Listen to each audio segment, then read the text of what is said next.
never slow up, no I don't take shit. I got no love for the fakeness. If you wanna play tough and wanna hate this, I'll always show up. I don't ever slow up, no I don't take shit. I got no love for the fakeness. If you wanna play tough and wanna hate this, I'll always show up and make a statement. I don't ever slow up, no I don't take shit. I got no love for the fakeness. If you wanna play tough and wanna hate this, I'll always show up and make a statement. Kehadiran Marc Marquez di Gresini Ducati disambut baik banyak pihak, termasuk mantan pembalap MotoGP, Jorge Lorenzo. Namun, ia menilai Ducati salah langkah dalam merekrut Marquez sebab Lorenzo merasa keputusan itu justru bisa menghadirkan malapetaka. Sebab Lorenzo merasa Ducati akan lebih banyak mendapatkan hal rugi ketimbang untungnya dari bergabung Marquez di tim satelit mereka di musim 2024 nanti. Seperti diketahui, Marquez bakal memulai petualangan baru dengan Gresini Ducati di MotoGP 2024. Dia memutuskan untuk meninggalkan Honda setelah 11 tahun bersama karena tim pabrikan asal Jepang itu tak mampu lagi memberikan motor yang kompetitif untuknya. Akan tetapi, sejak awal rumor kepindahannya muncul, memang kabarnya Ducati tak membutuhkan Marquez untuk bergabung dengan salah satu tim satelit mereka. Namun karena kontraknya dengan Gresini Racing, maka keputusan perekrutannya berada di tangan tim milik Nadia Padovani itu. Dari sudut pandang Lorenzo, datangnya The Baby Alien merupakan angin segar bagi Ducati karena mereka mendatangkan seorang pembalap terbaik di MotoGP dengan gratis. Akan tetapi di sisi lain, menurutnya akan ada masalah yang muncul karena tak semua petinggi dari tim pabrikan Borgo Panigale menginginkannya. Kedatangan Marc adalah kabar baik bagi Ducati karena mereka mendapatkan pembalap terbaik tanpa biaya. Tetapi ini juga menjadi masalah karena tidak semua eksekutif di Ducati menginginkan Marc, kata Lorenzo dilansir dari Crash, Senin, 11 Desember 2023. Setidaknya ada dua kerugian yang dikhawatirkan oleh Lorenzo bakal menimpa Ducati dengan hadirnya Marquez di sisi mereka. Yang pertama adalah juara MotoGP 6 kali itu bisa mencuri rahasia dominasi mereka dan membocorkannya ke tim lainnya karena dia hanya dikontrak setahun oleh Gresini. Mantan bintang Yamaha itu melihat Marquez bisa menghancurkan dominasi dua jagoan Ducati saat ini yaitu Francesco Bagnaia, Ducati Lenovo, dan Jorge Martin, Pramac Ducati, yang merupakan juara dan runner-up MotoGP 2023 lalu.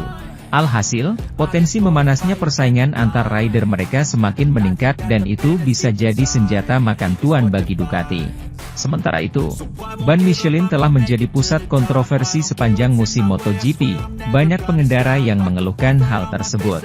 Mungkin kasus yang paling mencolok adalah kasus Jorge Martin, yang setelah mengalami bencana balapan di GP Qatar, langsung menyalahkan bannya. Pebalap Pramac Ducati itu bahkan mengaku merasa seperti tersingkir dari lintasan, dan rumor tentang boikot terhadap pilot tidak butuh waktu lama untuk sampai. Dalam sebuah wawancara dengan Gazzetta, Piero Taramaso, kepala Michelin, membela merek tersebut dari kritik. Memang benar musim sepi berakhir dengan gejolak.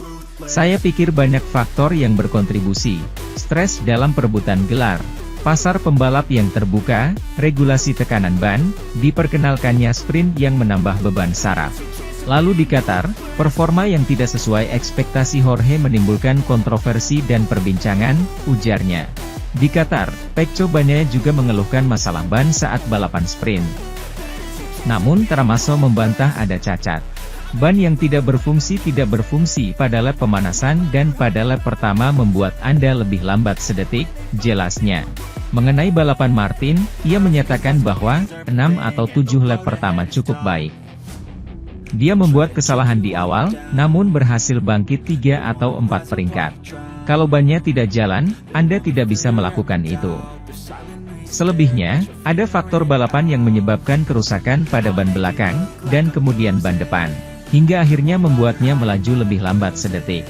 Taramaso membela pengendalian kualitas yang dilakukan oleh perusahaan Prancis, mengundang anggota padek untuk mengunjungi fasilitas tempat mereka diproduksi. Namun, fitur baru lainnya yang diterapkan di MotoGP musim ini juga memicu perdebatan.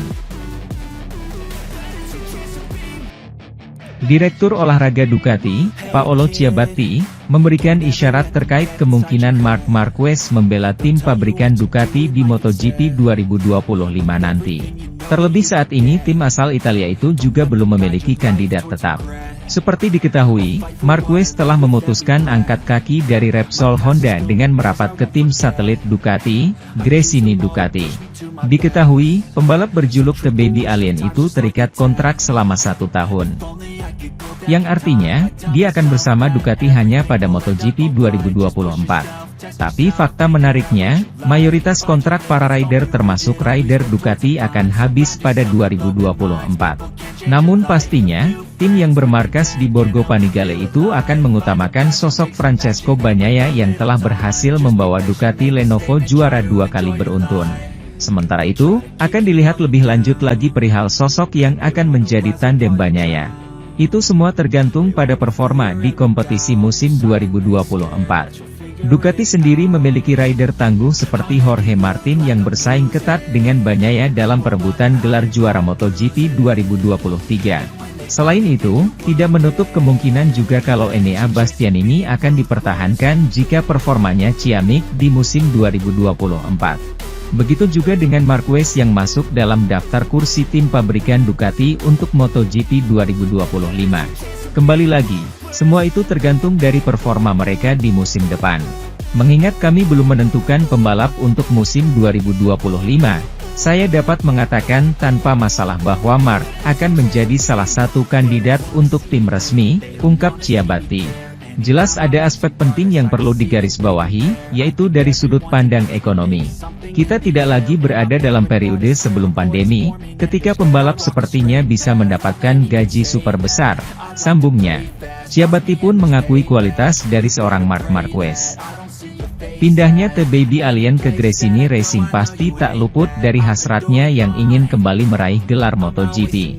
Jika dia tampil impresif di musim depan, Ducati pasti akan mempertimbangkannya untuk mengisi kursi tim pabrikan untuk MotoGP 2025. Sementara itu, kedatangan Marc Marquez ke Gresini Racing di MotoGP 2024, membuat posisi Enea Bastianini di Ducati semakin tidak nyaman. Enea Bastianini yang sudah terganggu oleh Jorge Martin selama setahun belakangan, merasa posisinya di tim pabrikan Ducati semakin sulit dengan hadirnya Marc Marquez.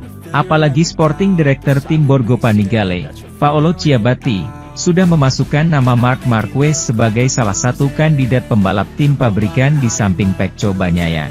Tebis pun mau tak mau harus mulai ancang-ancang untuk menyelamatkan karirnya di MotoGP.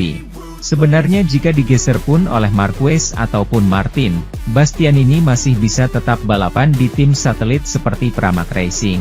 Tentu Ducati masih sangat ingin mempertahankan pembalap berkualitas seperti Bastianini, meski berada di tim satelit.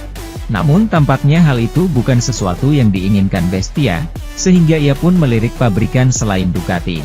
Pabrikan KTM adalah incaran utama pembalap Italia ini dan menir pribadi sang pembalap, Carlo Pernat. KTM adalah sebuah kesempatan bagi kami, ungkap Pernat.